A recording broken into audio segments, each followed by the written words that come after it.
ఈ రాముడే కదా క్రూర రాక్షసియగు తాటకం చంపిన ధైర్యమూర్తి. ఈ రాముడే కదా ఋషివర్యుయాగమున్ లీల రక్షించిన బాలమూర్తి.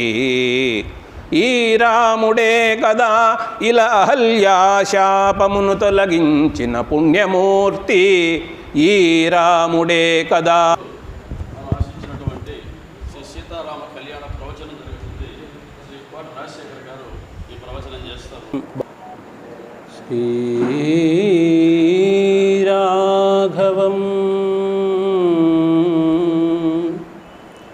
దశరథాత్మజం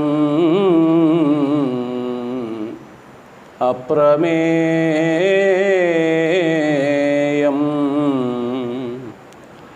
సీతాపతిం రఘుకులాన్వయరత్నదీపం ఆజానుబాహుం అరవిందదళాయతాక్షం రామం నిశాచర వినాశకరం నమామి.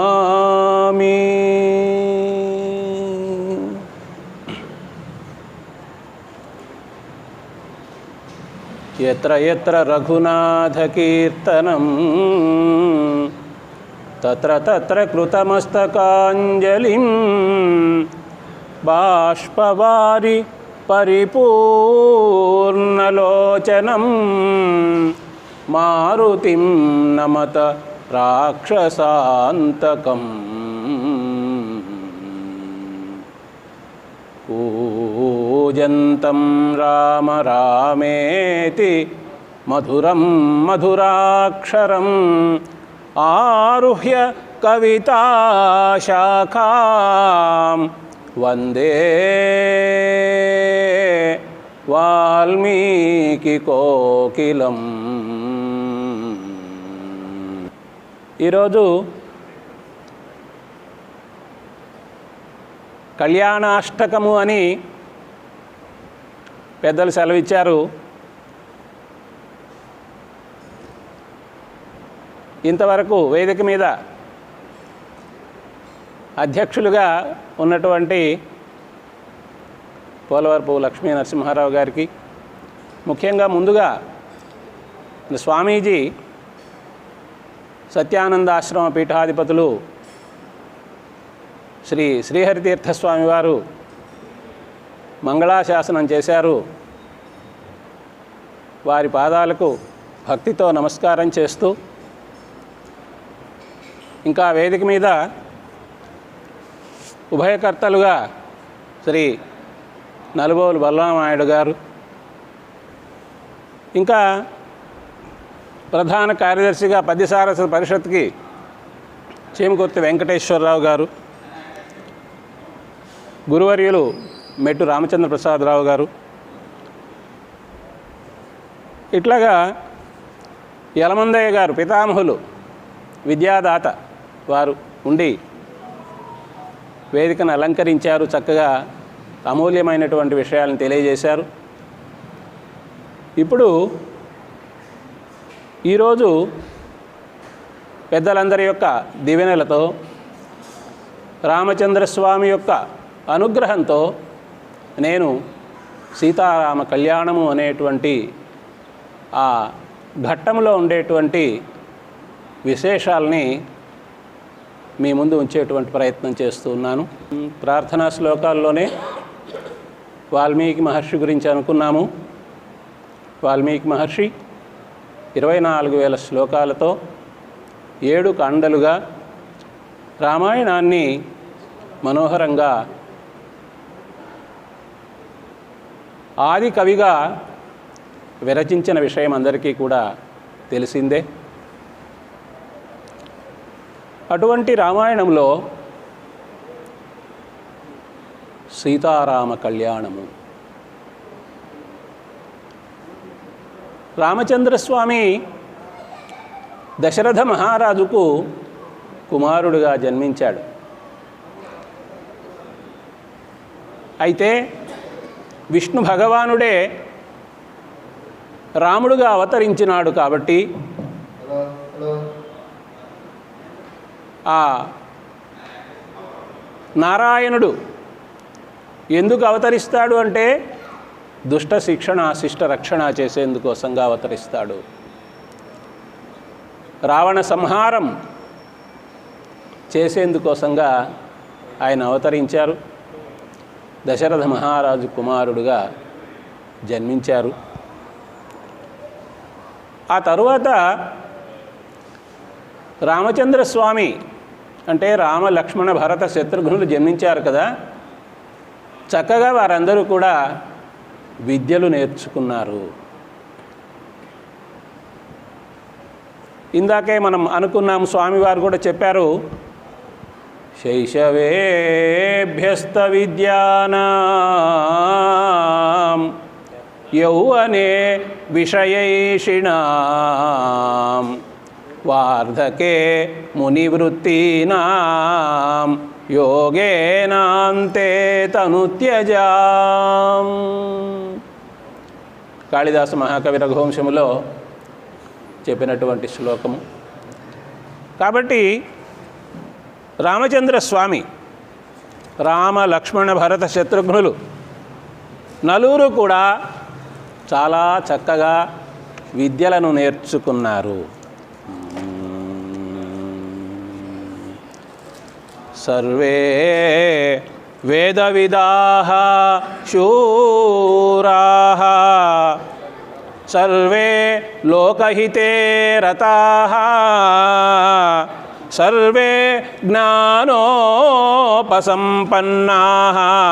సర్వే సముదితా గుణైః. రాముడు, లక్ష్మణుడు, భరతుడు, శత్రుఘ్నుడు నలుగురు కూడా కుల గురువు అయినటువంటి వశిష్ఠ మహర్షి దగ్గర చక్కగా సమస్త విద్యలను కూడా నేర్చుకున్నారు. ఋగ్వేదము, యజుర్వేదము, సామవేదము, అథర్వణ వేదము, అంతేకాదు వేదాంగములన్నీ కూడా నేర్చుకున్నారు. ఒక క్షత్రియుడు ఎటువంటి అంశములను నేర్చుకోవాలనో, రథ, గజ, తురగ, పదాదులు అనేటువంటి ఆ బలములు ఉంటాయి కదా, ఆ బలములన్నింటినీ నడిపేదానికి కావలసినటువంటి నైపుణ్యాన్ని కూడా వాళ్ళు సమకూర్చుకున్నారు. అందువల్లనే చెప్తున్నారు వాల్మీకి మహర్షి, గజస్కంధే అశ్వపృష్ఠే చ రథచర్యాసు సమ్మతః ధనుర్వేదే చ నిరతః పితృశుశ్రూషణే రతః. అశ్వాన్ని ద్రోహించడం తెలుసుకున్నారు, గజారోహణ చేయడం, గజమును అదుపులో ఉంచడం ఇది నేర్చుకున్నారు. అట్లాగే మరి రథము మీద వెళ్ళడం, అట్లాగే మరి ఈ విధంగా అన్నీ కూడా విద్యలు తెలుసుకున్నటువంటి వారై తండ్రికి ఆనందాన్ని కలిగించారు. నలుగురిలో రామచంద్రస్వామి అంటే, ఆ జ్యేష్ఠ పుత్రుడైనటువంటి రాముడంటే దశరథ మహారాజుకి ఎంత ప్రీతి అనేటువంటి విషయము మనము చెప్పలేము, అంత ప్రీతి అన్నమాట. ఆ విధంగా రాముడు తన యొక్క గుణములతో ప్రధానంగా తండ్రి గారికి ఎంతో ఆనందాన్ని కలిగిస్తూ ఉన్నాడు. ఇక్కడే చెప్పేశారు వాల్మీకి మహర్షి, పితృశుశ్రూషణే రతాః. తల్లిదండ్రులకు సేవ చేయడంలో ఆసక్తి చూపించేటువంటి వాళ్ళు రామ లక్ష్మణ భరత శత్రుఘ్నులు, ప్రధానంగా రామచంద్రస్వామి. అంత మాత్రమే కాదు, సర్వే లోకహితే రతాః. లోకమంటే లోకంలో ఉండేటువంటి ప్రజలే కదా, కాబట్టి ప్రజల యొక్క హితమును కోరుకునేటువంటి వాళ్ళు నిత్యము కూడా. ఇటువంటి ఈ సందర్భంలో విద్యలు పూర్తి అయినాయి కాబట్టి బ్రహ్మచర్య ఆశ్రమం అయిపోతే గృహస్థాశ్రమం అనేటువంటిది తరువాత. కాబట్టి రెండవ ఆశ్రమంలోనికి తన కుమారులందరూ కూడా వెళ్ళాలి, వివాహం కావాలి వాళ్ళకి అనేటువంటి ఆలోచన దశరథ మహారాజు యొక్క మనస్సులో కలిగింది. అందువలన ఆయన ఏం చేశాడు అంటే అధరాజా దశరథ తేషాం దారక్రియాం ప్రతి చింతయామాస ధర్మాత్మా సోపాధ్యాయ సబాంధవ.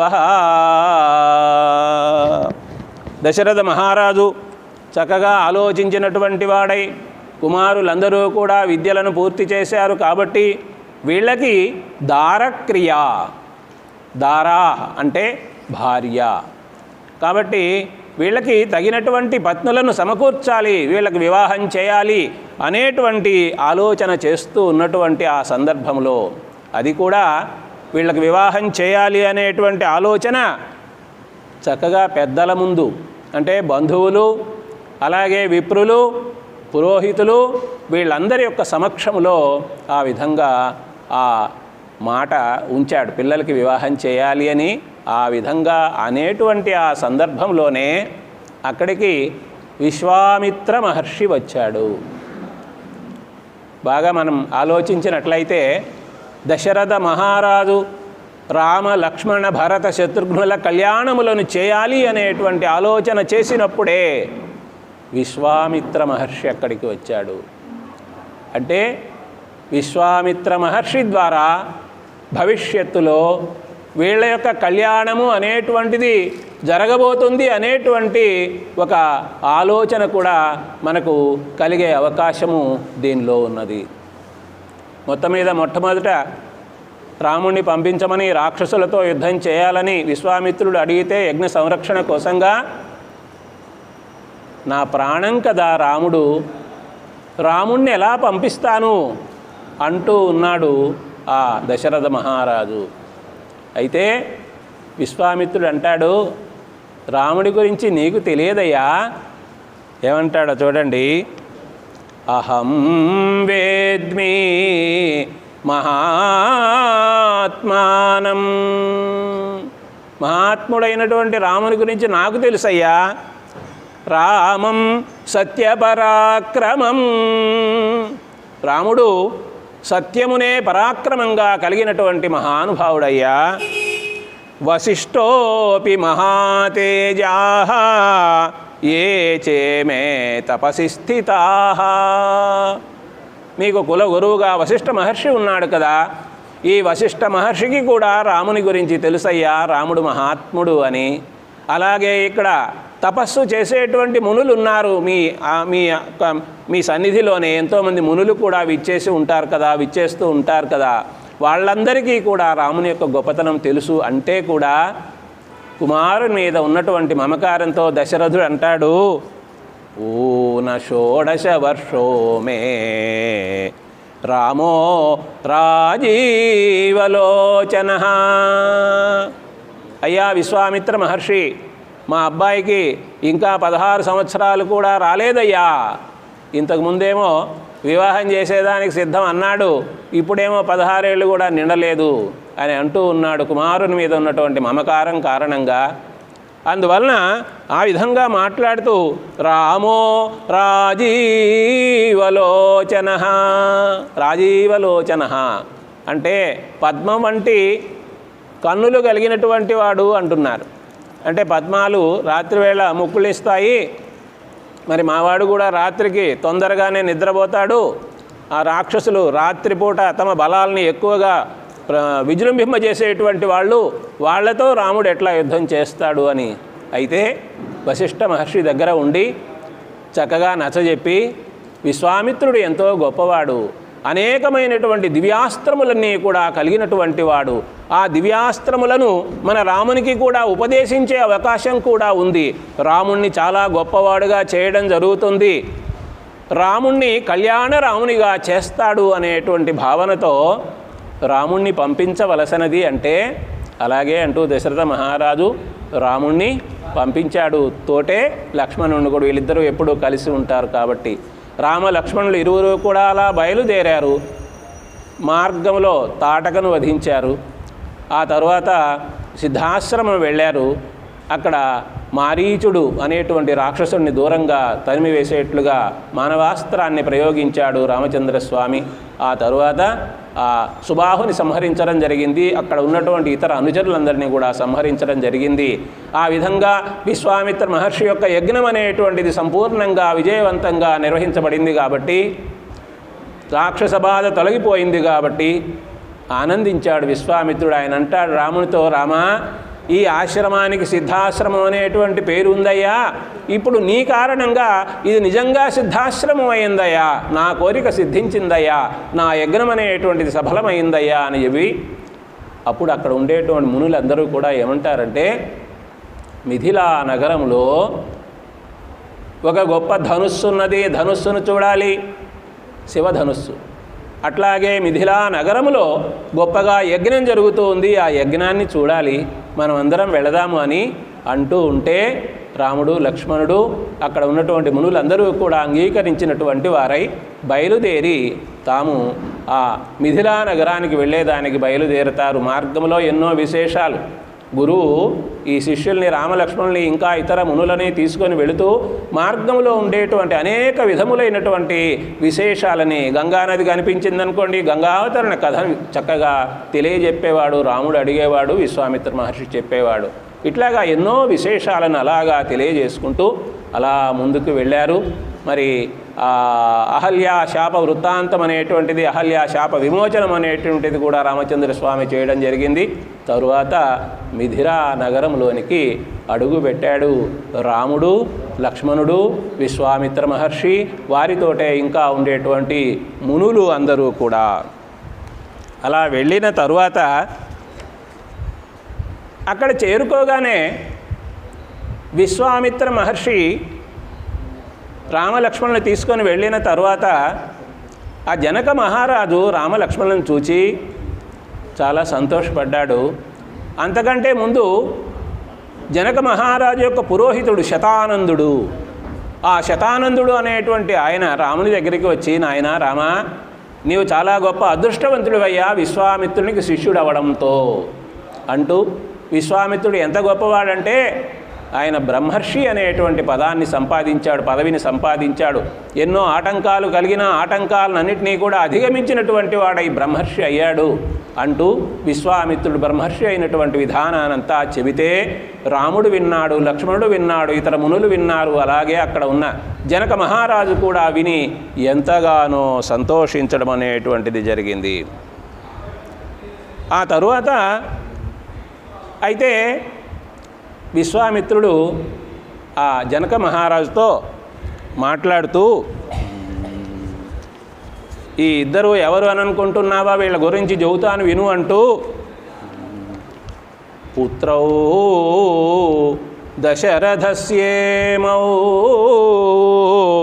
క్షత్రియౌ లోకవిశ్రుతౌ ద్రష్టుకామౌ ధనుశ్రేష్టం యదేతత్వయి తిష్టతి.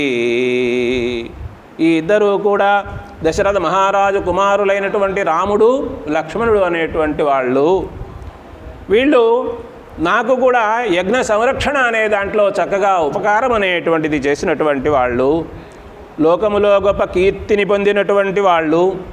అయితే నాతో పాటు వీళ్ళు ఇక్కడ రావడానికి కారణం ఏమిటి అంటే, నీ దగ్గర శివధనుస్సు ఉంది కదా, ఆ శివధనుస్సు అనేటువంటి దాన్ని చూడాలి అనేటువంటి కోరికతో వచ్చేదయ్యా. ఏ తద్దర్శయ భద్రంతే కృతకామౌ నృపాత్మజౌ దర్శనాదస్య ధనుషః యథేష్టం ప్రతియాస్యతః. నీ దగ్గర ఉండేటువంటి ఆ శివధనుస్సును చూపించినట్లయితే ఆ శివధనుస్సును చూచి సంతోషపడి ఆ తరువాత తిరిగి వెళ్ళిపోతారు, ధనుస్సును చూచే దానికోసమే వచ్చారు అని విశ్వామిత్రుడు అంటూ ఉంటే, అట్లాగే తప్పకుండా ఆ ధనుస్సు యొక్క గొప్పతనం కూడా నేను చెబుతున్నాను వినండి అంటూ ఆ శివధనుస్సు, విష్ణు ధనుస్సు, శివధనుస్సు, ఈ రెండింటినీ కూడా విశ్వకర్మ మొట్టమొదట నిర్మించినాడు, తయారు చేసినాడు. ఆ తరువాత ఆ శివుని ధనుస్సులో ఉన్నటువంటి, శివుని చేతిలో ఉన్నటువంటి ఆ ధనుస్సును, శివధనుస్సును ఈ జనక మహారాజు యొక్క పూర్వీకులలో ప్రధానమైనటువంటి మొట్టమొదటి రాజు నిమి అనేటువంటి చక్రవర్తి. ఆ నిమి చక్రవర్తి తర్వాత 6వ వంశములో దేవరాతుడు అనేటువంటి ఒక రాజు ఉండేటువంటి వాడు. ఆ దేవరాతుడు అనేటువంటి రాజు యజ్ఞం చేసి పరమేశ్వరుని దగ్గర నుంచి దేవతలకు సంక్రమించింది శివధనుస్సు. ఆ దేవతలను ఈ నిమి చక్రవర్తి యొక్క వంశములో 6వ వాడైనటువంటి దేవరాతుడు అడిగితే ఆ దేవరాతుడు అనేటువంటి అతనికి ఆ శివధనుస్సును ఇవ్వడం అనేటువంటిది జరిగింది. ఆ విధంగా జనకుడు తన పూర్వీకుడైనటువంటి దేవరాజుని దగ్గర నుంచి అలాగ వంశపరంపరంగా వస్తూ ఉన్నటువంటి తన ఇంటిలోనే ఉన్నటువంటి శివధనుస్సును పూజిస్తూ ఉన్నాడు. కాబట్టి ఈ విషయాలన్నీ చక్కగా ఆ జనక మహారాజు చెప్పినటువంటి వాడై ఈ శివధనుస్సు పరమ పవిత్రమైనటువంటిది, ఎంతో సారవంతమైనటువంటిది. కాబట్టి అంతేకాకుండా నాకు సీత అనేటువంటి కుమార్తె ఉన్నది అనేటువంటి విషయాన్ని కూడా చెబుతూ ఉన్నాడు. చూడండి, అధమే కృషతః క్షేత్రం లాంగలాదుత్థితా మయా క్షేత్రం శోధయతా లబ్ధా నామ్నా సీతేతి విశ్రుత. యజ్ఞం చేయాలి అనేటువంటి కోరికతో నేను భూమి దున్నుతూ ఉండేటువంటి సమయంలో ఆ నాగటి చాలులో నాకు ఒక బిడ్డ లభించింది. ఆ బిడ్డను నేను సీత, అంటే నాగటి చాలును సీత అనేటువంటి పేరుతో పిలుస్తారు కాబట్టి సీత అనేటువంటి పేరు పెట్టి ఆ బిడ్డని నేను పెంచుకుంటూ ఉన్నాను. భూతలాదుత్థితా సాతు వ్యవర్ధత మమాత్మజా వీర్యశుల్కేతి మే కన్యా స్థాపితేయమయో నిజా. ఆమె ఆ భూమి నుండి జన్మించింది, పరమ పవిత్రురాలు, అయోనిజ. అందువలన ఆమెకు వివాహం చేయాలి అనుకున్నప్పుడు నేను వీర్యశుల్క ఈమె, అంటే ఎవరైనా సరే గొప్పగా పరాక్రమాన్ని ప్రదర్శించి తన యొక్క వీర్యమును, తన యొక్క బలాన్ని ప్రదర్శించి అప్పుడు ఈమెను గెలుచుకోవాలి, అంటే పరాక్రమాన్నే కట్నంగా ఇవ్వాలి. అందువలన వీర్యశుల్క అనేటువంటి పేరుతో ఈమెను నేను భావన చేసినటువంటి వాడినై చక్కగా పెంచి పెద్ద చేస్తూ ఉన్నాను అనేటువంటి విషయాన్ని తెలియజేయడం జరిగింది. ఆ విషయం చక్కగా విందాం. చూడండి, జనక మహారాజు, విశ్వామిత్రుడు మొదలైనటువంటి వాళ్ళందరికీ కూడా ఇలా చెబుతూ ఉన్నాడు. నేనొక యజ్ఞమున్ సలుప నిర్ణయమున్గొని భూమి దున్నగా భూని హలమ్ము పట్టగా విభూతిగా నాగటి చాలు నందునన్ కానగనయ్యె బాలిక అఖండ కళానిధివోలే ప్రీతిమై దానిని సీత పేరున యథావిధి పుత్రికగా గ్రహించితిన్. ఆ విధంగా పుత్రికగా స్వీకరించి చక్కగా ఆమెని పెంచి పెద్ద చేస్తూ ఉన్నాను. అయితే ఆమెను వీర్యశుల్క అని ప్రత్యేకంగా చెప్పాను కాబట్టి ఆమె వివాహ వయస్సు పొందిన తరువాత నేను ఏమని ప్రకటించినానంటే, ఎవరైతే ఈ శివధనుస్సును ఎక్కుబెడతారో, పరమ పవిత్రమైనటువంటి గొప్ప సారం కలిగినటువంటి ఈ శివధనుస్సును ఎవరైతే ఎక్కుబెడతారో అటువంటి వాళ్ళకి మా అమ్మాయినిచ్చి వివాహం చేయాలి అనేటువంటి ఒక ప్రతిజ్ఞ అనేటువంటిది నేను చేశాను. అయితే ఎంతోమంది రాజకుమారులు వచ్చారు. ఎంతమంది వచ్చినా కూడా ఈ శివధనుస్సును వాళ్ళు కదిలించలేకపోయారు. మరి కదిలించలేకుండా ఉండేటువంటి వారు దాన్ని ఎత్తగలరా? ఎత్తలేరు. అట్లాగే ఎక్కు పెట్టడము అంటే దాన్ని ఎత్తాలి, దాని యొక్క దారం అల్లెత్రాడు అనేటువంటిది వదులుగా ఉంటుంది, దాన్ని గట్టిగా కట్టాలి, ఆ తర్వాత ధనుష్టంకారం చేయాలి, బాణాన్ని సంధించాలి. ఇన్ని పనులు చేస్తే మరి ఎక్కు పెట్టడం అనేటువంటిది అవుతుంది కదా. మరి కదిలించేదానికే సామర్థ్యం లేకుండా ఎంతోమంది వెళ్ళిపోయారు. కొంతమంది అయితే నీవు ఈ విధంగా సరి అయినటువంటి పందెం పెట్టలేదు, అక్కడ గొప్ప బలం కలిగినటువంటి కదిలించేదానికి వీలు కానటువంటి విల్లును అక్కడ పెట్టావని కోపంతో నా మీద యుద్ధం చేసేదానికి కూడా వచ్చారు. వాళ్ళందరితో నేను యుద్ధం చేశాను. యుద్ధం చేసి నా బలాలన్నీ తగ్గిపోతూ ఉంటే మరి పరమశివుని గురించి ప్రార్థన చేసి మళ్ళీ బలములను సంపాదించి వాళ్ళని యుద్ధం చేసి తరిమివేశాను. ఈ విధంగా ఆ శివధనుస్సు యొక్క గొప్పతనాన్ని తెలియజేశాడు. అట్లాగే సీతాదేవి యొక్క అంటే తనకు లభించింది, సీతాదేవి ఏ విధంగా లభించింది అనేటువంటి విషయాన్ని కూడా చక్కగా తెలియజేయడం అనేటువంటిది జరిగింది. కాబట్టి ఈ సందర్భంలో మీరు అడుగుతున్నారు కాబట్టి నేను మీకు శివధనుస్సును నేను చూపిస్తాను అని విశ్వామిత్ర మహర్షికి చెబుతూ తన యొక్క మంత్రులకు ఆదేశాలు ఇచ్చాడు, శివధనుస్సును తీసుకొని రండి అంటూ. మాట కూడా చెప్పాడు జనక మహారాజు. ఏమన్నాడంటే, యద్యస్య ధనుషో రామ కుర్యాదారోపణం మునే సుతాం అయో నిజాం సీతాం దద్యాం దాశరథేరహం. ఎంతోమంది వచ్చి వెనక్కి వెళ్ళిపోయారు కదా, కదిలించేదానికి కూడా సామర్థ్యం లేనటువంటి వాళ్ళుగా వాళ్ళందరూ కూడా ఉండినారు కదా.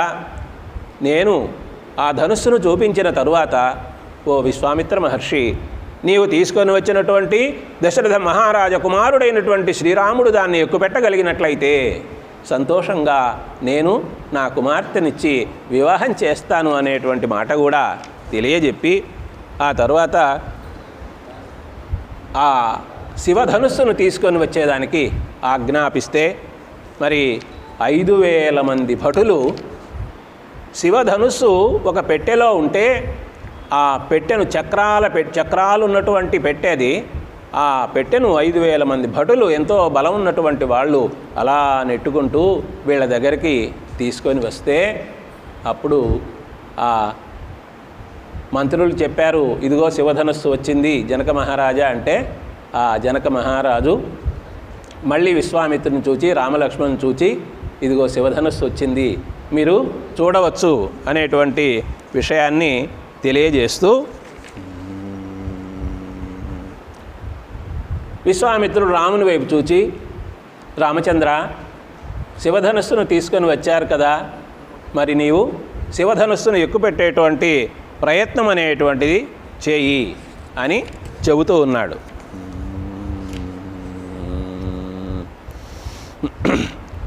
విశ్వామిత్రస్తు ధర్మాత్మా శ్రుత్వా జనక భాషితం వత్స రామ ధను పశ్య ఇతి రాఘవం అబ్రవీత్.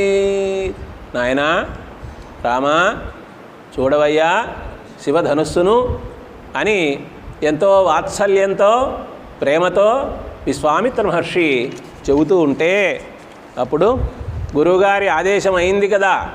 ఇక్కడ ఏమిటి విశేషం అంటే, తాటకను సంహరించేటప్పుడు కూడా స్త్రీ కదా ఈమెను సంహరించడం ఎలాగా అని జంకుతూ ఉంటే మళ్ళీ విశ్వామిత్రుడు తాటకను సంహరించమనగానే అప్పుడు అంటాడు రాముడు, మా నాన్నగారు మీతో నన్ను పంపించే సమయంలో ఈ విశ్వామిత్ర మహర్షి యొక్క మాటను ఆలకించు, విశ్వామిత్ర మహర్షి యొక్క మాటను అనుసరించు అని చెప్పి పంపినారు. కాబట్టి మా తండ్రి మాటను అనుసరించి, గురువైనటువంటి మీ మాటను అనుసరించి తాటకను సంహరిస్తున్నానని చెప్పడం జరిగింది. ఇక్కడ కూడా శివధనుస్సును చూడవయ్యా, శివధనుస్సును ఎక్కుపెట్టవయ్యా అని విశ్వామిత్ర మహర్షి గురువుగా చెప్పిన తరువాత ఆ రామచంద్రస్వామి ఇదం ధనుర్వరం బ్రహ్మన్ సంస్పృశామీహ పాణినా యత్నవాంశ్చ భవిష్యామి తోలనే పూరణే పివా. గురువర్య, మీరు చెప్పినట్లే నేను ప్రయత్నం చేసేదానికి సిద్ధం అవుతూ ఉన్నాను అంటున్నాడు. హరచాపమ్మును వంచి పూరణకునై యత్నింతునంచున్ మహేశ్వర చాపమ్మును చేరు రాముగని విశ్వామిత్రుడున్ భూపుడున్ పరమార్థము గ్రహించి వల్లయని సంభావింప రాముండు తామర సాక్షుండు అవలీల నెత్తె ధనువున్ మధ్యమునన్ బట్టుచున్. రామచంద్రస్వామి గురువు వైపు చూచాడు. జనక మహారాజు వైపు చూచాడు. వారిద్దరూ కూడా అలాగే నీ ప్రయత్నాన్ని ప్రారంభించు అని సైగ చేస్తూ ఉన్నారు కళ్ళతోనే, కంటి చూపుతోనే. అంటే ఆ అనుమతి తీసుకున్నటువంటి రామచంద్రస్వామి దగ్గరికి వెళ్ళాడు. ఆ శివధనుస్సును అలా మధ్యలో పట్టుకొని అలా పైకి ఎత్తడం అనేటువంటిది జరిగింది.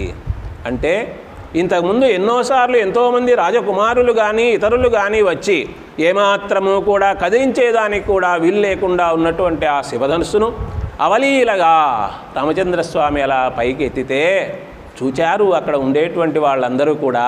వాళ్ళందరూ మనసులో ఇలా అనుకుంటూ ఉన్నారు. ఏమనుకుంటున్నారో చూడండి.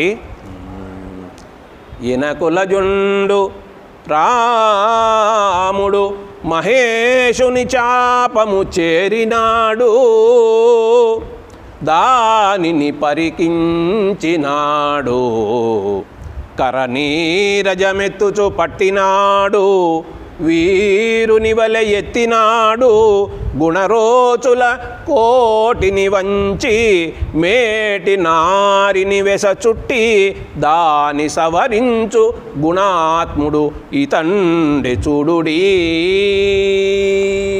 అంటే వాళ్ళకి ఎన్నడూ కూడా జరగనటువంటి విశేషం ఇప్పుడు జరుగుతూ ఉంది కాబట్టి ఆశ్చర్యము ఆనందము ఎక్కువైపోతూ ఉంది. ఈ రాముడే దీన్ని ఎక్కుపెట్టగలడు అనేటువంటి మాటలు మాట్లాడుతూ ఉన్నారన్నమాట. ఆ సమయములో అనుచున్ సభ్యులు మెచ్చ రాఘవుడు శౌర్యమున్ ప్రదర్శించుచున్, ఘన కోదండమునెక్కుపెట్టుచు పరీక్షా దృష్టి తాకన్, గుణమ్మును చాపమ్మది రెండుగా విరిగే, సంపూర్ణమ్ముగా నిండె భీషణ నిర్ఘాతరవమ్ముతో దశ దిశల్ జన్మించే భూకంపముల్.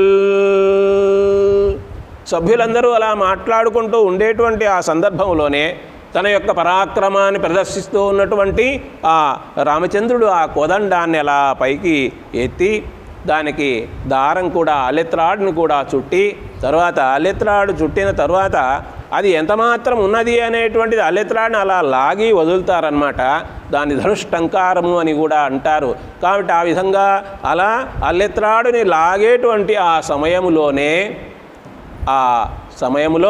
ఆ ధనుస్సు రెండుగా ముక్కలుగా విరిగి పడింది. అయితే ఎంతో గొప్ప శబ్దం, పిడుగుపాటుతో ఎంత శబ్దం అయితే వస్తుందో పిడుగులు పడితే అంత శబ్దం వచ్చి రెండుగా విరిగిపోయింది. భూమి కూడా కంపించేటువంటి పరిస్థితి ఏర్పడింది. మరి అంత పెద్ద శబ్దానికి ఎవరైనా సరే మూర్ఛపోవలసినటువంటి పరిస్థితి. అయితే అక్కడ ఏం జరిగింది అంటే శైల విదారకృచ్చటుల శబ్దము ఘోరముగా వినంబడన్, లీలగా నిల్చియుండిరట ప్రీతిగా రాముడు లక్ష్మణుండు, లోకాలకు మిత్రుడౌ మునియు క్ష్మాపతియౌ జనకుండు, భీతులై వ్రాలిరి నేలపై ఇతర రాజులు సభ్యులు మూర్ఛనందుచున్. శివధనుస్సు భంగమై పడినటువంటి ఆ సమయంలో వచ్చినటువంటి శబ్దానికి ఒక నలుగురు మాత్రము అలా నిలబడి ఉన్నారు. మిగిలిన వాళ్ళందరూ కూడా మూర్ఛతో నేల మీద పడిపోయారు. ఎవరా నలుగురు అంటే రాముడు, లక్ష్మణుడు, విశ్వామిత్ర మహర్షి, ఆ జనక మహారాజు. వీళ్ళు మాత్రం అలా ఉన్నారు. మిగిలిన వాళ్ళు జనకుడు రాజర్షి, మిగతా వాళ్ళందరూ కూడా నేల మీద పడి కొద్దిసేపటికి మళ్ళీ ఆ మూర్ఛ అనేటువంటిది తొలగిపోగా అప్పుడు మళ్ళీ యథాస్థితికి వాళ్ళు రావడం జరిగింది. మరి పరమానందం కలిగింది జనక మహారాజుకి. ఎందుకంటే ఎంతోమంది వచ్చారు, శివధనుస్సును కదిలింపలేకపోయారు.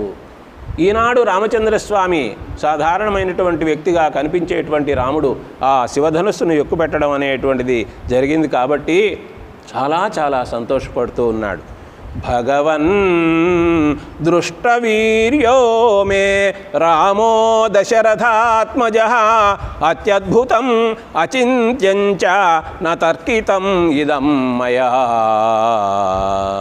విశ్వామిత్ర మహర్షి చాలా ఆశ్చర్యకరమైనటువంటి విషయం జరిగిందయ్యా, చాలా ఆనందంగా ఉందయ్యా, అద్భుతమైనటువంటి విషయమయ్యా ఇది. ఇంతకుముందు నేను ఎన్నడూ కూడా ఊహించలేదయ్యా. ఇటువంటి శివధనుర్భంగ ఘట్టం అనేటువంటిది ఇప్పుడు దర్శించాను. రాముని యొక్క గొప్పతనాన్ని, రాముని యొక్క పరాక్రమాన్ని ఇప్పుడు చూచినానయ్యా. ఎంత గొప్పగా చెబుతున్నాడు చూడండి. అరయ రాముని వీర్యము అత్యద్భుతము, దశరథాత్ముని శౌర్యము అతర్కితము, శివుని ధనువును ఎక్కిడుట అచింత్య ఫలము, మునివరేణ్య ఈయది జగన్మోహనము. విశ్వామిత్ర మహర్షి జగన్మోహనమైనటువంటి పరిస్థితిగా ఉందయ్యా, అద్భుతంగా ఉందయ్యా అని మనోహరంగా చెబుతూ పరమానందం కలిగింది. ఎందుకంటే ఒకానొక సమయంలో ఎవరు ఈ శివధనస్సును కదిలించలేరేమో, ఎవరు దీనిని ఎక్కుపెట్టలేరేమో అనేటువంటి భావనతో కొంత భయం కూడా కలిగింది. మరి సీతమ్మ పెళ్లి కాకుండా అలాగే ఉండిపోతుందో ఏమో అన్నట్లుగా. కాబట్టి అటువంటి భయం అనేటువంటిది తొలగిపోయింది. నా ప్రతిజ్ఞ నెరవేరుతుందా లేదా అనేటువంటి సందేహం అనేటువంటిది తొలగిపోయింది. కాబట్టి అంటున్నాడు ఆ జనక మహారాజు అంటున్నాడు, నాదు ప్రతిజ్ఞ సత్యమయే నాకిడే హర్షమో,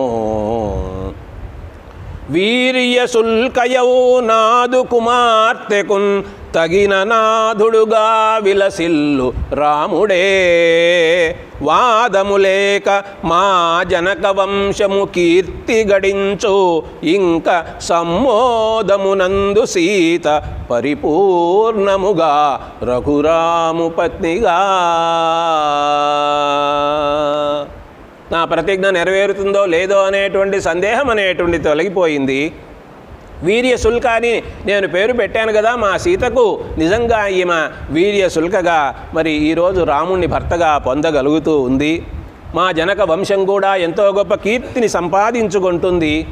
ఈ పరాక్రమశాలి అయినటువంటి రామచంద్రుని ఇల్లాలుగా మా సీత ఆనందంతో కాలక్షేపం చేస్తుంది అని అనుకుంటూ, అయితే ఎప్పుడైతే ప్రతిజ్ఞ నెరవేరిందో, సీతను రామునికిచ్చి వివాహం చేయాలి అనేటువంటి ఆలోచన వెంటనే జరగాలి అనేటువంటి కోరిక ఉంది కాబట్టి, సీతారాముల కళ్యాణం అనేటువంటిది చేయాలి అంటే ఈవైపు తాను ఉన్నాడు జనక మహారాజు తండ్రిగా. మరి రామునికి తండ్రి దశరథ మహారాజు ఇక్కడ లేడు కాబట్టి దశరథ మహారాజుని పిలిపించాలి అనేటువంటి ఆలోచన కలిగింది.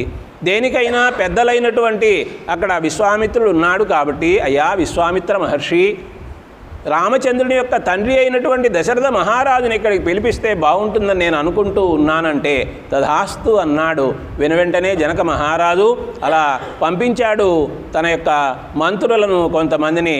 వాళ్ళు 3 రోజులు ప్రయాణం చేసి అయోధ్య నగరానికి వెళ్ళి అయోధ్యలో ఉన్నటువంటి దశరథ మహారాజును చూచినటువంటి వారై, జరిగినటువంటి విషయమంతా కూడా చక్కగా తెలియజేసినటువంటి వారై, జనక మహారాజు యొక్క ఆహ్వానంతో మీరు రావాలి, రామ సీతారాముల కళ్యాణము అనేటువంటిది చేయాలి అని జనక మహారాజు కోరుకుంటూ ఉన్నాడు. కాబట్టి ఆ కళ్యాణములకు తగినటువంటి ఏర్పాట్లు మీరు దగ్గరుండి చేయాలి, మీ ఆశీస్సులతో చేయాలి.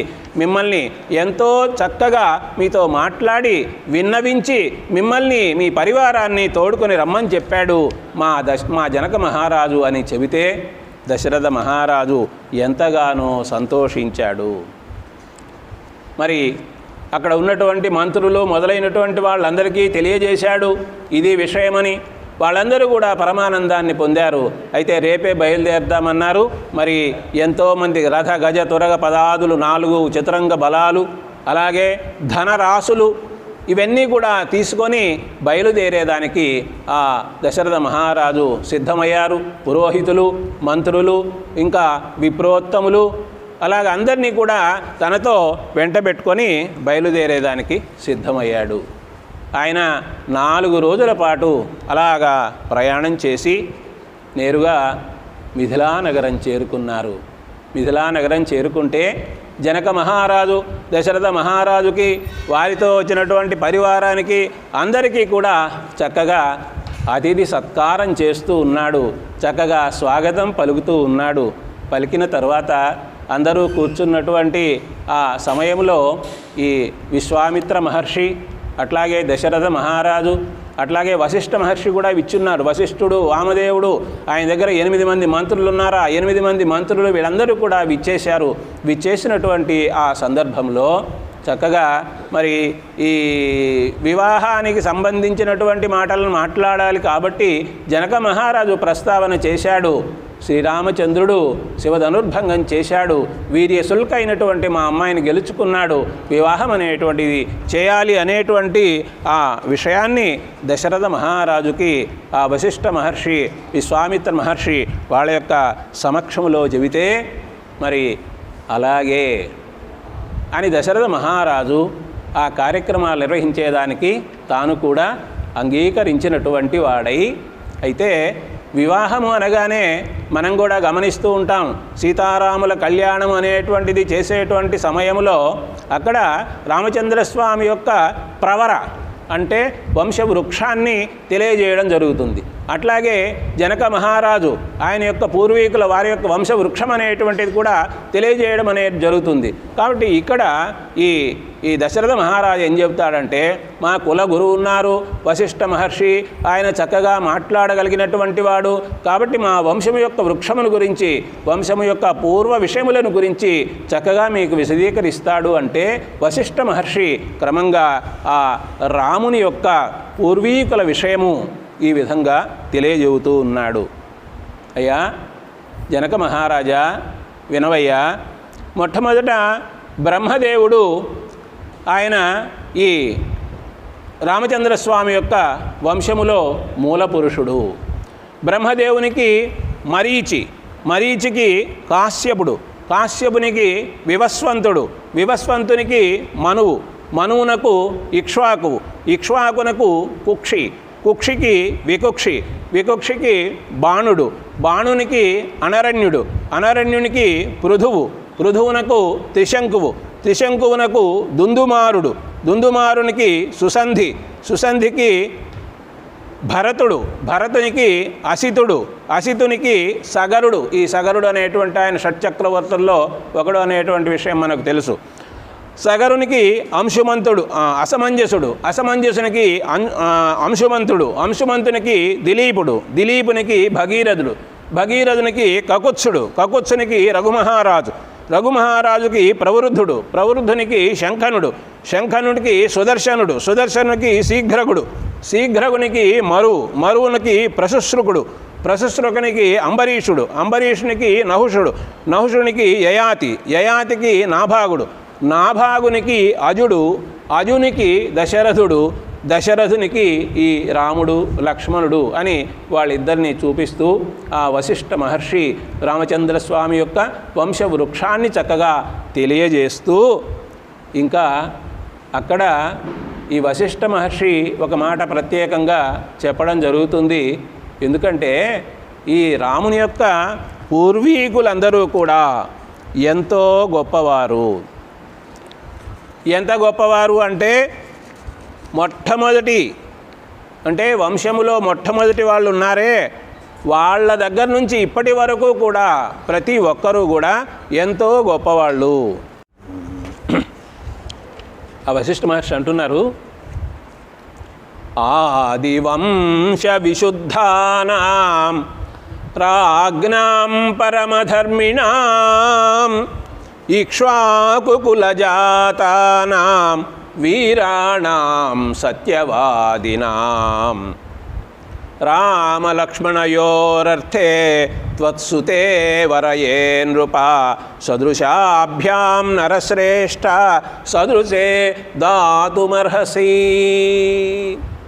జనక మహారాజా వినవయ్యా, ఇంతవరకు రాముని యొక్క వంశంలో ఉండేటువంటి పూర్వీకుల గురించి విన్నావు కదా, వాళ్ళ పేర్లన్నీ విన్నావు కదా. వీళ్ళు ఎలాంటి వాళ్ళు అంటే ఆదివంశ వివృద్ధానాం విశుద్ధానాం, అంటే మొట్టమొదట ఉన్నటువంటి రాజు నుండి ఇప్పటి వరకు కూడా పరమ పరిశుద్ధమైనటువంటి మనస్సుతో చరిత్రతో ఉండేటువంటి వాళ్ళు వీళ్ళంతా కూడా. పరమధర్మిణాం, చక్కగా ధర్మాన్ని ఆచరించినటువంటి వాళ్ళు, ఇక్ష్వాకు కులములో జన్మించినటువంటి వాళ్ళు, సత్యవాదులు. కాబట్టి ఇప్పుడు నా మాటగా మీరేం చేయాలి అంటే, రాముడున్నాడు, రామునితోటి లక్ష్మణుడు కూడా ఉన్నాడు కదా, కాబట్టి రామునికి అలాగే లక్ష్మణునికి కూడా ఇక్కడ అంటే రామునికి సీతనిచ్చి వివాహం చేస్తున్నారు కదా, ఇప్పుడు లక్ష్మణునికి ఊర్మిళనిచ్చి వివాహం చేసేటువంటి ఆలోచన కూడా చేయండి అని వశిష్ఠ మహర్షి తెలియజేస్తూ ఉన్నాడు. వీళ్ళకి మీ కుమార్తెలు ఇరువురు కూడా తగినటువంటి వాళ్ళు అని అక్కడ అనడం అనేటువంటిది జరిగింది. మరి ఆ మాటకి తప్పనిసరిగా అంగీకారాన్ని తెలియజేస్తూ ఉన్నది. ఎందుకంటే గురువుల మాటను శిరసా వహించడము అనేటువంటిది ఆ పెద్దలకి ఆ మహారాజులకి చక్కగా తెలిసినటువంటి మాట.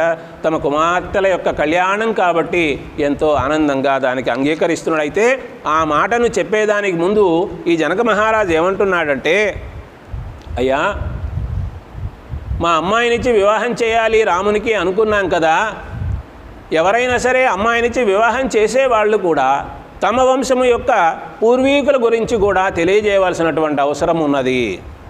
ప్రదానేహి మునిశ్రేష్ఠ కులం నిరవశేషతః వక్తవ్యం కులజాతేన తన్నిబోధ మహామునే.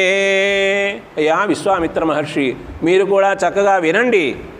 నేను అమ్మాయినిచ్చి వివాహం చేయాలి కాబట్టి మా వంశంలో ఉండేటువంటి పూర్వీకులను అందరినీ గురించి కూడా చక్కగా తెలియజేయవలసిన అవసరం ఉందయ్యా, నేను చెబుతూ ఉన్నాను వినండి అని తన వంశాన్ని గురించి కూడా చక్కగా తెలియజేసేదానికి సిద్ధం అవుతూ ఉన్నాడు ఆ జనక మహారాజు. ఆ జనక మహారాజు ఏం చెబుతూ ఉన్నాడంటే, నిమి వంశము వీళ్ళది. ఆ నిమి చక్రవర్తి అనేటువంటి ఆయన గురించి చెప్తూ ఉన్నారు. మొట్టమొదట మా వంశములో మొట్టమొదటి వాడు నిమి అనేటువంటి చక్రవర్తి. అయితే ప్రతి ఒక్కరిని కూడా జనకుడు అనేటువంటి పేరుతో పిలవడం జరుగుతుంది. కాబట్టి మొదటి జనకుడు నిమి అని చెప్పవచ్చు. మొత్తం మీద నిమి చక్రవర్తి అనేటువంటి వాడు. ఆ తరువాత నిమి అనే ఆయనకి మిథి అనేటువంటి రాజు జన్మించాడు. ఆ మిథి అనే రాజే ఈ మిథిలా నగరాన్ని నిర్మించినాడు.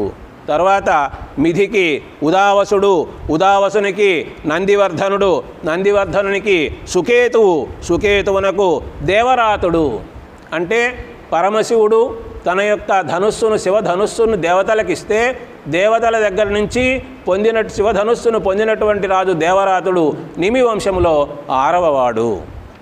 ఆ తరువాత దేవరాతునికి బృహద్రథుడు, బృహద్రథునికి మహావీరుడు, మహావీరునికి సుధృతి, సుధృతికి దృష్టకేతు, దృష్టకేతువునకు హర్యశ్వుడు, హర్యశ్వునకు మరువు, మరువునకు ప్రతింధకుడు, ప్రతింధకునికి కీర్తిరథుడు, కీర్తిరథునికి దేవమీఢుడు, దేవమీఢునికి విబుధుడు, విబుధునికి మహీద్రకుడు, మహీద్రకునికి కీర్తిరాతుడు, కీర్తిరామునికి మహారోముడు, మహారోమునికి స్వర్ణరోముడు, స్వర్ణరోమునికి హ్రస్వరోముడు, సీతాదేవి, అలాగే ఊర్మిళ, అలాగే కుశధ్వజునికి మాండవి, శృతకీర్తి అనేటువంటి అమ్మాయిలు కూడా ఉన్నారు. ఆయనకి 2 కుమార్తెలు మాండవి, శృతకీర్తి అనేటువంటి వాళ్ళు. కాబట్టి ఇప్పుడు జనక మహారాజు తన యొక్క వంశాన్ని గురించి కూడా, అంటే ఇక్కడ జనక మహారాజు తనకు తానుగా వంశవృక్షాన్నంతా కూడా చెప్పాడు. అక్కడ దశరథ మహారాజు యొక్క వంశవృక్షాన్ని ఆయన కులగురువైనటువంటి వశిష్ఠ మహర్షి తెలియజేశాడు. అయితే ఇంతకుముందు వశిష్ఠ మహర్షి అడిగినాడు కాబట్టి ఈ వంశవృక్షాన్ని వివరించిన తరువాత జనక మహారాజు వశిష్ఠ మహర్షి అడిగినట్లుగా నేను సీతను రామునికిచ్చి వివాహం చేసే దానికి సిద్ధంగా ఉన్నాను, అలాగే ఊర్మిళను కూడా లక్ష్మణునికి ఇచ్చి వివాహం చేసేదానికి సిద్ధంగా ఉన్నాను అనేటువంటి విషయం కూడా చెప్పడం జరిగింది. అయితే అక్కడే ఉన్నటువంటి ఆ విశ్వామిత్ర మహర్షి మళ్ళీ ఒక మాట మాట్లాడతాడు. ఏమిటి అంటే, ఎట్లాగూ మీరు రామునికి సీతనిచ్చి వివాహం చేస్తున్నారు, లక్ష్మణునికి ఊర్మిళనిచ్చి వివాహం చేస్తున్నారు, దశరథ మహారాజుకి ఇంకా 2 జనక మహారాజు తమ్ముడైనటువంటి కుశధ్వజునికి 2 అమ్మాయిలు ఉన్నారు కదా, మాండవి, శృతకీర్తి. అలాగే దశరథ మహారానికి రాముడు లక్ష్మణుడు కాకుండా మరి భరతుడు శత్రుఘ్నుడు ఉన్నారు కాబట్టి వాళ్ళిద్దరికీ కూడా ఈ 2 కుమార్తెలను క్రమంగా ఇచ్చి వివాహం చేస్తే బాగుంటుందని విశ్వామిత్ర మహర్షి చెబితే అందుకు కూడా సంతోషంగా అంగీకరించాడు ఆ జనక మహారాజు. అంటే తమ్ముడైనటువంటి కుశధ్వజుడు అన్నగారి మాటను ఎప్పుడూ కూడా కాదనడు కాబట్టి నిర్ణయాన్ని తానే ప్రకటించాడు ఆ జనక మహారాజు. ఈ విధంగా రామ, లక్ష్మణ, భరత, శత్రుఘ్నుల నలుగురికి కూడా క్రమంగా సీత, ఊర్మిళ, మాండవి, శృతకీర్తి అనేటువంటి కన్యకల్నిచ్చి వివాహం చేయాలి అని 4 వివాహాలు కూడా ఒకే రోజున జరగాలి అని ఆలోచన అనేటువంటిది చేయడం జరిగింది. అంతేకాకుండా అక్కడ పెద్దలైనటువంటి వాళ్ళందరూ కూడా నిర్ణయించిన తరువాత జనక మహారాజు కూడా ఏం చెప్తాడంటే, ఈరోజు మఖ అనే నక్షత్రం ఉన్నది. మఖ అనే నక్షత్రానికి 3వ నక్షత్రం ఉత్తర ఫల్గుని. ఉత్తర ఫల్గుని నక్షత్రం అనేటువంటిది చాలా ఉత్తమోత్తమైనటువంటిది. కాబట్టి నేటికి 3వ నాడు ఈ వివాహం నలుగురికి కూడా చేస్తే బాగుంటుంది అనేటువంటి విషయాన్ని జనక మహారాజు చెబితే, అలాగేనని వారందరూ కూడా అందుకోసంగా సిద్ధమవుతూ ఉన్నారు. ఎక్కడ వివాహం జరిగినా వివాహమునకు సంబంధించినటువంటి కార్యక్రమాలు అనేకం ఉంటాయి. ఏమిటి అనేకం అంటే, గోదానం అనేటువంటిది చేయాలి, పితృకార్యములు అనేటువంటివి చేయాలి, తర్వాత వైవాహిక సంబంధించినటువంటి కార్యక్రమాలు అనేటువంటివి చేయాలి. కాబట్టి జనక మహారాజు దశరథునికి చెప్పాడు, అయ్యా గోదానము, పితృకార్యములు ఇవన్నీ కూడా నిర్వహించండి అని. అట్లాగే ఆ దశరథ మహారాజు ఇంతకుముందే మనం అనుకున్నాము, ఆయన బయలుదేరేటప్పుడే రథ గజ తురగ పదాదులు, అలాగే సమృద్ధిగా కోశాగారం సంబంధించినటువంటి అధికారులు, ధనము, తర్వాత విప్రులు అందరూ కూడా బయలుదేరారు. కాబట్టి ఈయన ఏం చేశాడంటే గోదానం అనేటువంటిది చేశాడు దశరథ మహారాజు. గోదానం కూడా ఒక్కొక్క కుమారుని పేర 1,00,000 గోవులు, 4 కుమారుల పేర 4 లక్షల గోవులని దానం చేశాడు. అందులో ఆ దానం చేసేటప్పుడు కూడా ఆ గోవులన్నీ కూడా సమృద్ధిగా పాలు ఇచ్చేటువంటివి, చక్కగా చూడముచ్చటగా ఉండేటువంటివి, దూడతో కూడినటువంటివి, కొమ్ములకు బంగారము మొదలైనటువంటి తొడుగులన్నీ కూడా కలిగినటువంటివి. అంతేకాకుండా ఆయన వీళ్ళు పాలు పిండుకునేదానికి ఇబ్బంది పడతారేమో అని ఇత్తడి పాత్రలు, పాలు పిండుకునేటువంటి ఇత్తడి పాత్రలు కూడా అందరికీ కూడా దశరథ మహారాజు అందజేశాడు. చూడండి ఆ దశరథ మహారాజు యొక్క ఔదార్యము గోదానములో.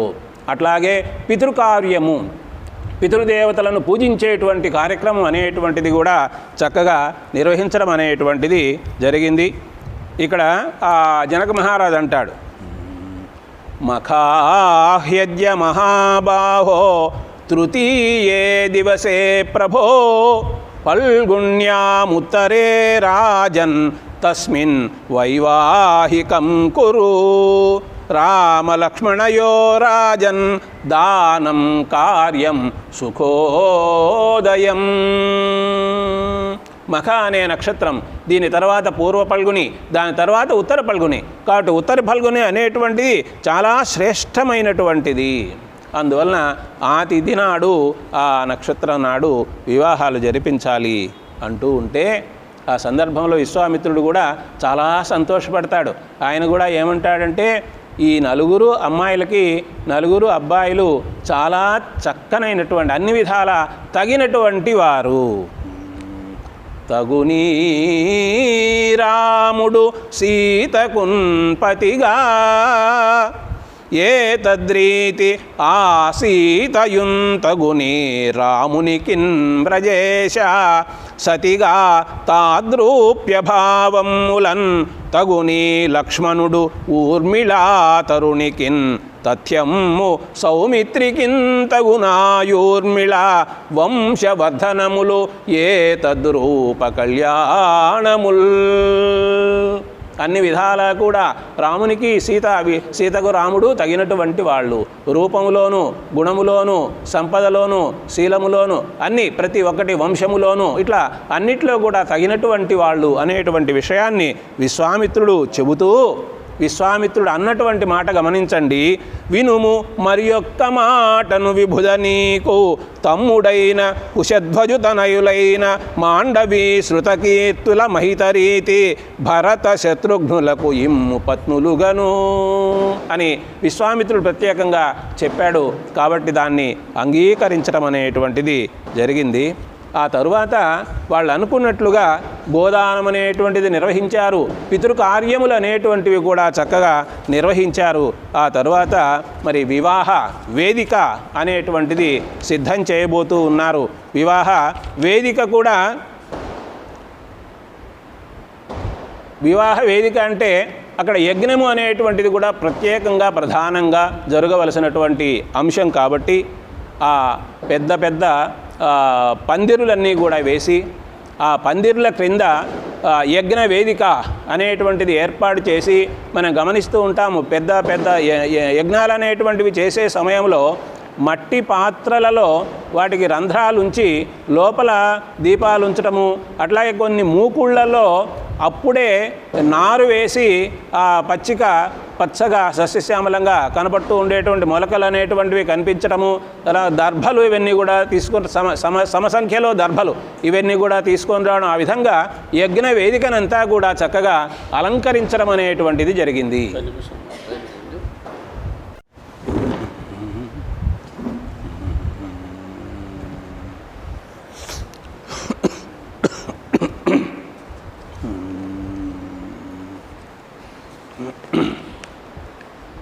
సీతారామ కళ్యాణ ఘట్టం అనేటువంటిది ఇప్పుడే ప్రారంభమవుతూ ఉంది.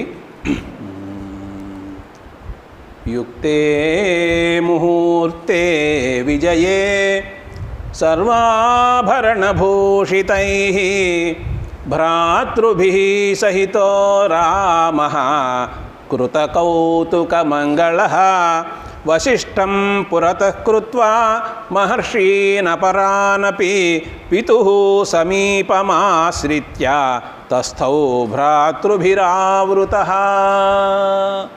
ముహూర్తం అనేటువంటిది నిర్ణయించినారు కాబట్టి రాముడు, లక్ష్మణుడు, భరతుడు, శత్రుఘ్నుడు నలుగురు కూడా చక్కగా వివాహమునకు సిద్ధమైనటువంటి వారై పెళ్లి కుమారుల యొక్క అలంకారం ఏదైతే ఉందో ఆభరణాలు ఇవన్నీ కూడా ధరించినటువంటి వారై, మంగళ కౌతుకమును ధరించినటువంటి వారై సిద్ధంగా వివాహ మండపానికి విచ్చేదానికి సిద్ధంగా ఉన్నారు.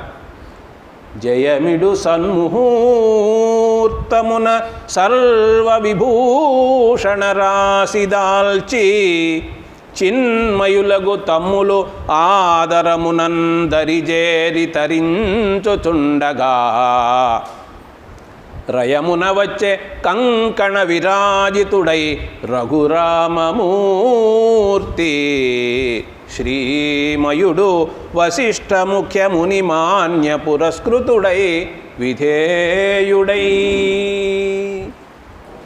రఘురాముడు తమ్ములతో కూడి చక్కగా అలంకరింపబడినటువంటి వాడై, పెండ్లి కుమారుని యొక్క వేషానికి తగినట్లుగా చక్కగా అలంకరింపబడినటువంటి వాడై ఆ వేదిక దగ్గరికి రావడం అనేటువంటిది జరిగింది. కన్యాదానము అనేటువంటిది ఒక మహత్తరమైనటువంటి సన్నివేశము. కన్యాదానం చేసేవాళ్ళు, కన్యను దానంగా స్వీకరించేటువంటి వాళ్ళు ఇరువురికి కూడా అనేక విధములైనటువంటి శుభములు కలుగుతాయి. ఎందుకంటే గృహస్థాశ్రమం అక్కడి నుంచి ప్రారంభం అవుతుంది కాబట్టి, ఇందాక మన పెద్దలు స్వామీజీ వారు కానీ ఇతర పెద్దలు కానీ గృహస్థాశ్రమం ధర్మం గురించి చక్కగా తెలియజేశారు కదండి.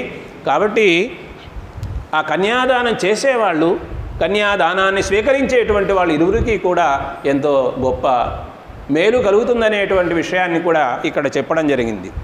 దాతృ ప్రతిగృహీతృభ్యాం సర్వార్థాః ప్రభవంతి స్వధర్మం ప్రతిపద్యస్వ కృత్వా వైవాహ్యముత్తమం.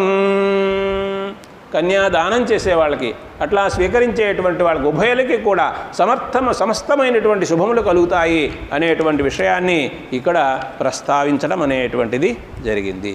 ఇంకా కూడా జనక మహారాజు ఏమంటాడంటే, ఈ మిథిలా నగరము దశరథుని యొక్క నగరంగా భావించవచ్చు, అయోధ్య నగరము మానగరంగా కూడా భావించవచ్చు. అయ్యా విశ్వామిత్ర మహర్షి, వశిష్ఠ మహర్షి, మీకు ఇక్కడ ఏ విధమైనటువంటి అడ్డు అనేటువంటిది లేదు. స్వేచ్ఛగా మీరు వివాహ కార్యక్రమాన్ని ఇదిగో ఎవరు ఆటంకం చెబుతారో, అడ్డు చెబుతారో అనేటువంటి భావన లేకుండా నిర్వహించవలసిందిగా ప్రార్థిస్తూ ఉన్నామని వాళ్ళు చెప్పడం అనేటువంటిది జరిగింది.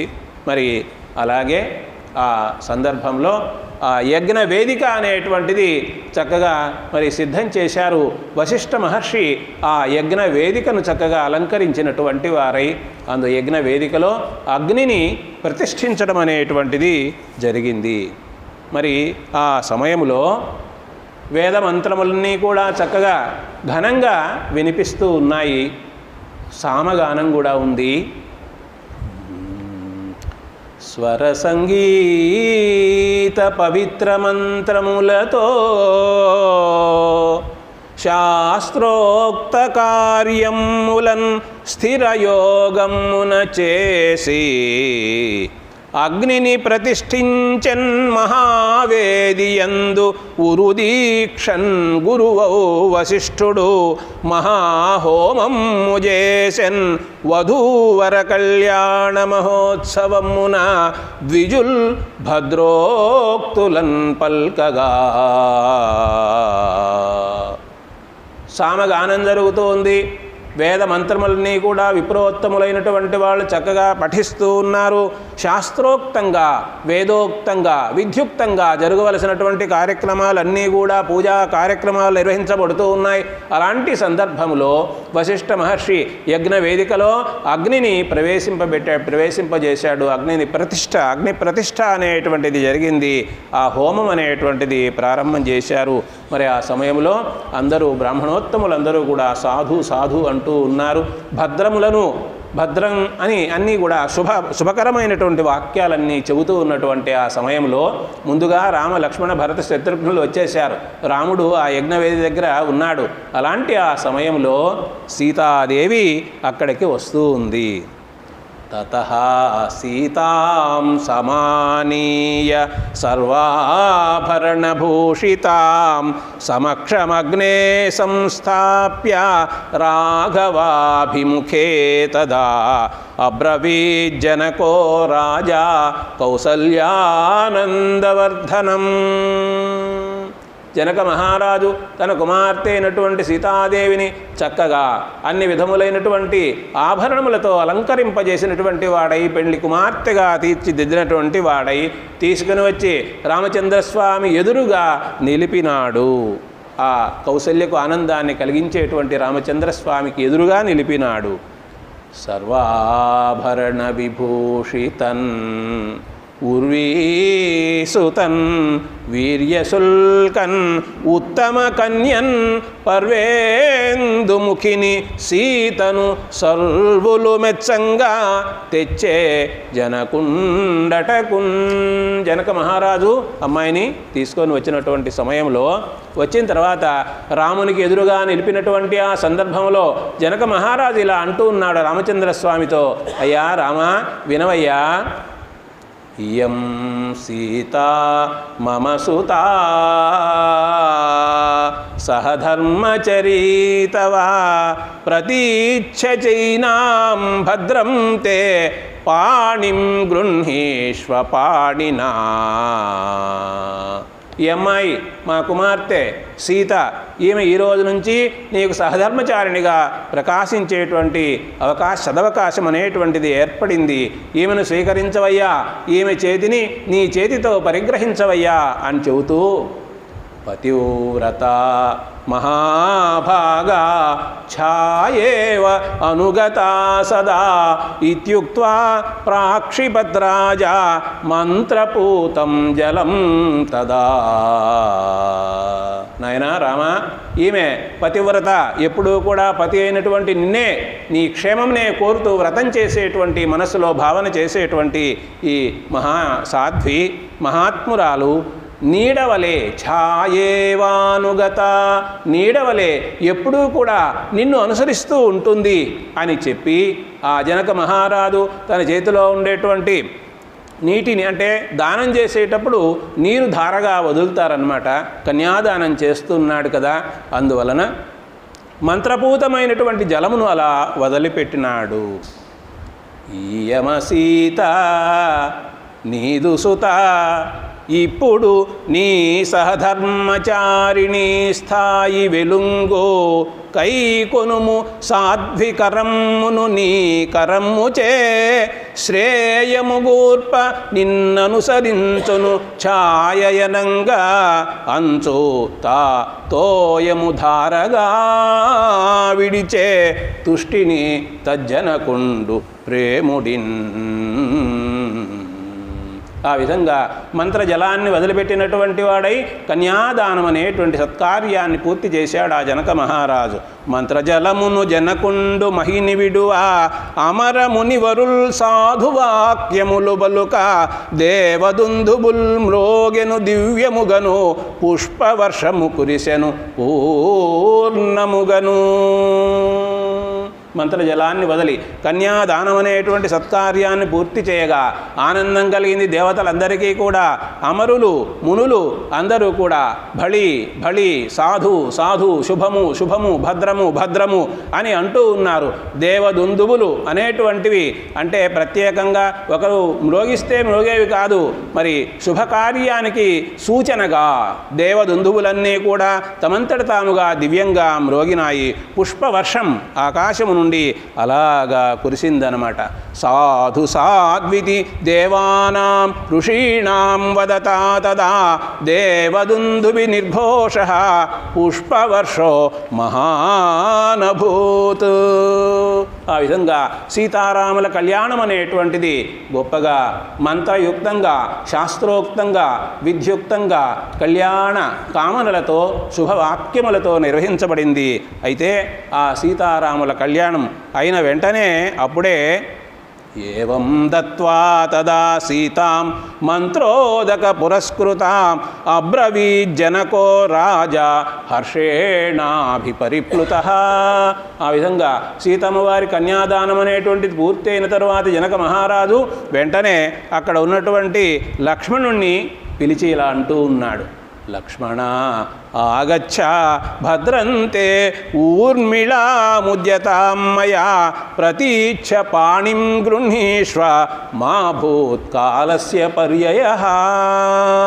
ఇదిగో నాయన, నీకు తగినటువంటి ఇల్లాలుగా మేము అనుకున్నటువంటి ఊర్మిళ, నా కుమార్తె అయినటువంటి ఊర్మిళ, ఈమెను నీకు ఇచ్చి వివాహం చేయదలిచాం కదా, ఈమె చేతిని నీవు స్వీకరించు, ఈమెను స్వీకరించు, ఆలస్యం అనేటువంటిది లేకుండా అని ఆ జనక మహారాజు లక్ష్మణునితో అన్నాడు.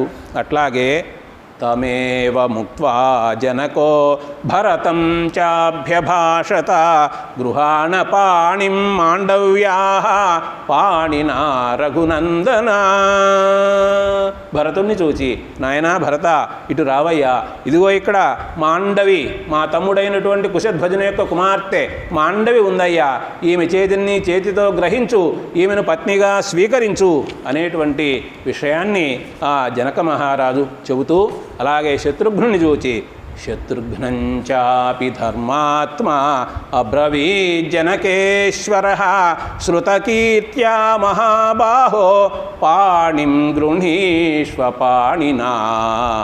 ఓ శత్రుఘ్నుడా, ఇదిగో ఇక్కడ శృతకీర్తి మా తమ్ముడైనటువంటి కుశధ్వజుని యొక్క కుమార్తె శృతకీర్తి ఉందయ్యా, ఈమె చేతిని చేతితో స్వీకరించు, ఈమెను భార్యగా పరిగ్రహించు అనేటువంటి విషయాన్ని చెబితే, అలాగే నలుగురు కూడా జనక మహారాజు చెప్పినటువంటి మాటను అనుసరించి క్రమంగా ఆ నలుగురు కన్యకల యొక్క చేతిని గ్రహించినటువంటి వారై పాణిగ్రహణ మహోత్సవం అనేటువంటి ఆ కార్యక్రమాన్ని దివ్యంగా పూర్తి చేసినారు. జనకస్య వచ శ్రుత్వా పాణీన్ పాణిభిరస్పృశన్ చత్వారస్తే చతస్రూణాం వశిష్ఠస్య మతే స్థితాః. వశిష్ఠ మహర్షి యొక్క అనుమతి తీసుకున్నటువంటి వారై వాళ్ళు నలుగురు కూడా ఆ విధంగా పాణిగ్రహణ మహోత్సవాన్ని పూర్తి చేశారు. ఆ సమయములో కురిసెన్ పూలవానా దుందుభుల నిర్ఘోషము శ్రావ్యముగా మొరసెన్ నిండుగా అంతరిక్షమున ఆమోదించి నృత్యము చేసిది దివ్యాంగనలెల్లా గీతములు రాజిల్లంగ గానము చేసిరి గంధర్వులు చూడ అద్భుతముగా చెల్వందే కళ్యాణముల్. ఆ కళ్యాణములు 4 కూడా అత్యద్భుతంగా అందరికీ ఆనందాన్ని కలిగిస్తూ ఉన్నాయి. అలాంటి ఆ సమయంలో ఆకాశం నుండి పుష్పవర్షం అనేటువంటిది కురిసింది. దేవదుందుబులు అనేటువంటివి మనోహరంగా మ్రోగినవి. అలాగే ఆ దివ్యాంగనలైనటువంటి అప్సరసలందరూ కూడా నాట్యం చేశారు. గంధర్వులందరూ కూడా చక్కగా గానం చేశారు. అంతటి ఆనందాన్ని వాళ్ళందరూ కూడా పొందినటువంటి ఆ సమయంలో ఇట్లా సీతారాముల కళ్యాణం అనేటువంటి కార్యక్రమం అనేటువంటి జరిగినటువంటి ఈ సందర్భంలో మిథిలా నగరంలో ఉండేటువంటి ప్రజలందరూ కూడా సీతారాముల కళ్యాణాన్ని చూస్తూ పులకించిపోయినటువంటి వారై వాళ్ళ మనసులో ఇలా అనుకుంటూ ఉన్నారు. ఈ రాముడే కదా క్రూర రాక్షసియగు తాటకం చంపిన ధైర్యమూర్తి, ఈ రాముడే కదా ఋషివర్యుయాగమున్ లీల రక్షించిన బాలమూర్తి, ఈ రాముడే కదా ఇలా అహల్యాశాపమును తొలగించిన పుణ్యమూర్తి, ఈ రాముడే కదా ఈశు చాపము నెక్కుపెట్టిన జగదేక వీరమూర్తి, ధరణి జనించినట్టి సీతాకుమారి పాణి గ్రహించినటువంటి పరమమూర్తి అనుచు మిథిలాపుర ప్రజలు ఆ రఘువరు జూచే తిలకించే పులకించే శుభముగనిరి. మరి ఎంతటి ఆనందాన్ని పొందినారో కదా. అసలు రామచంద్రస్వామికి జన్మనిచ్చినటువంటి దశరథుడు కానీ, అలాగే రామచంద్రస్వామికి జన్మనిచ్చినటువంటి ఆ తల్లి ఆ కౌసల్య మాత, అలాగే రాముని వివాహం చేసుకున్నటువంటి సీతామాత, అలాగే రాముని గురువుగా ఉన్నటువంటి విశ్వామిత్రుడు, వీళ్ళందరూ ఎంత ధన్యులో కదా అని అనుకుంటూ ఉన్నారు అక్కడ ఉన్నటువంటి మిథిలా నగరంలో ఉండేటువంటి ప్రజలు. తల్లియౌ కౌసల్య తపమేమి చేసెనో పుత్రుడవు రాముని ముద్దులందా, ప్రభువు దశరథుండు క్రతువేమి చేసెనో తనయుడై రాముడు జననమంద, వసుధాసుతగ సీత వ్రతమేమి చేసెనో రాముని విభునిగా రక్తినంద, ముని గాధిపుత్రుడు ఏ పుణ్యము చేసెనో సేవింపదగు రాము సేవలందా, ఎన్ని నోములనోచిరో ఎవరికెరుక ప్రజలు అయోధ్యలో రామదర్శనమునంద అనుచు మిథిలాపుర ప్రజలు ఆ రఘువరు చూచి తిలకించి పులకించి శుభముగనిరి. ఈ సందర్భంలో ఒక తలంబ్రాలు పద్యం ఒకటి, మరి తలంబ్రాల సందర్భాన్ని శంకరాచార్యులు వారు రామకర్ణామృతము అనేటువంటి ఆ గ్రంథంలో చక్కగా వివరించారు. అదొక్కటి మనం తెలుసుకుంటామండి. పెళ్లి పత్రికల్లో కూడా ఈ మధ్య మెట్టువారు వారి పెళ్లి పత్రికల్లో కూడా చూసాం ఈ శ్లోకం.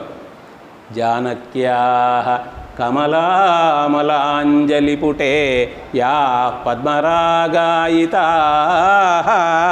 న్యస్తా రాఘవమస్తకే చ విలసత్కుంద ప్రసూనాయితాః స్రస్తాశ్యామలకాయకాంతికలితాః యా ఇంద్రనీలాయితాః ముక్తాస్తా శుభదా భవంతు భవతాం శ్రీరామ వైవాహికాః. అంటే తలంబ్రాలు పోసుకునేటువంటి సమయంలో ముత్యాల తలంబ్రాలు సీతమ్మ చేతిలోకి రాగానే అవి తెల్లగా ఉండేటువంటివి సీతమ్మ చేయి అరుణ కాంతులతో ఉంది. అందువలన అవి ఎర్రని ఈ కాంతితో ప్రకాశించాయి, పద్మరాగాలుగా ప్రకాశించాయి. అలాగే వాటిని రామచంద్రస్వామి తల మీద పోసేదానికి ఆకాశంలో అదే పైన అలాగా విడిచిపెట్టేటప్పుడు అక్కడ తెల్లగా మొల్ల పుష్పాల్లాగా ప్రకాశించాయి. రాముని శరీరం మీద అలా పడి ఆయన నీలి రంగుతో అలా మెరిసేటువంటి అవి ఇంద్రనీల మణుల్లాగా ప్రకాశించాయి. ఒకే ఆ తెల్లనైనటువంటి ముత్యాలు పద్మరాగాల్లాగా ఇంద్రనీల మణుల్లాగా మొల్ల పుష్పాల్లాగా ఉన్నటువంటి ఆ ముత్యాల తలంబ్రాలు అందరికీ కూడా ఆనందాన్ని పంచాలి అనేటువంటి ఆ భావనతో ఆదిశంకరాచార్యుల వారు సీతారామ కళ్యాణానికి సంబంధించినటువంటి తలంబ్రాలకు సంబంధించినటువంటి ఆ పద్యాన్ని ఆ విధంగా ఆ శ్లోకాన్ని ఆ విధంగా రచించడం అనేటువంటిది జరిగింది. కాబట్టి యథాశక్తి ఇక ఫలశ్రుతితో నా మా కార్యక్రమం ముగిస్తున్నాను.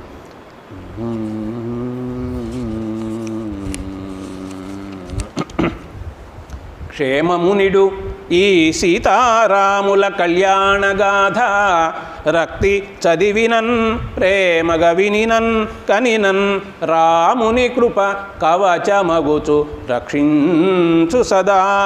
రాముని కృప కవచమగుచు రక్షించు సదా. ఈ అవకాశం ఇచ్చినటువంటి పది సారస్వత పరిషత్ అధ్యక్షుల వారికి, కార్యదర్శుల వారికి, పెద్దలకి ఎంతో భక్తి శ్రద్ధలతో ఇక్కడ కూర్చొని చిన్నవాడినైనటువంటి నా మాటల్ని పెద్దవాళ్ళైనటువంటి పండితులైనటువంటి గురువులైనటువంటి వాళ్ళందరూ కూడా ఆలకించారు. మరి రామచంద్ర స్వామి అనుగ్రహంగా భావిస్తూ ఉన్నాను. అందరికీ కూడా ధన్యవాదాలు.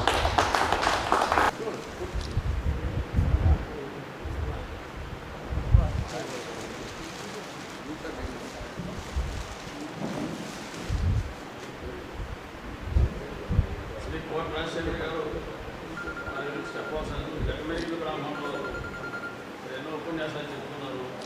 సంస్కృత పండితులుగా మంచి ప్రయత్నిస్తున్నారు. మంచి ప్రవచకులు. సీతారామ కళ్యాణ గ్రంథాన్ని రాశారు.